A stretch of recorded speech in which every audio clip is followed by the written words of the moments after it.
Praise the lord. ఈరోజు దేవుని వాగ్దానం కీర్తనల గ్రంథము 42వ అధ్యాయము 8వ వచనము. రాత్రివేళ ఆయనను గూర్చిన కీర్తనయు, నా జీవన దాత అయిన దేవుని గూర్చిన ప్రార్థనయు నాకు తోడుగా ఉండును.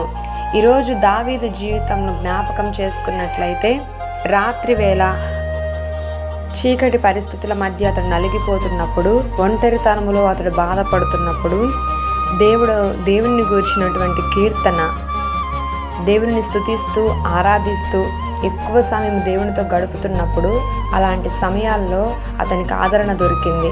ఆ స్తుతి ఆరాధన ద్వారా, ఆ పాటల ద్వారా, అంతేకాకుండా దేవుని యొక్క ప్రార్థన ద్వారా అతడు తోడు పొందుకున్నాడు, నెమ్మది పొందుకున్నాడు, సమాధానం పొందుకున్నాడు.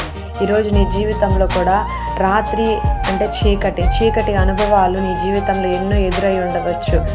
అలాంటి చీకటి అనుభవాల మధ్య ఈరోజు నువ్వు ప్రయాణం చేస్తున్నట్లయితే, స్తుతి ఆరాధన ద్వారా, ప్రార్థన ద్వారా ఆయన కృప నీకు తోడుగా ఉంటుంది.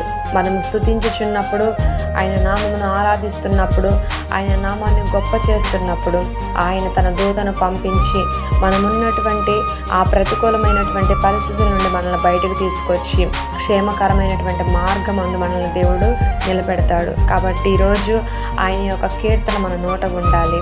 ఎల్లప్పుడూ కూడా ప్రార్థన యందు పట్టుదల కలిగి ప్రార్థించే విషయంలో కృంగిపోకుండా, బలహీనలము కాకుండా వాగ్దానం చేత పట్టుకుని ప్రార్థించే వారంగా ఉండాలి.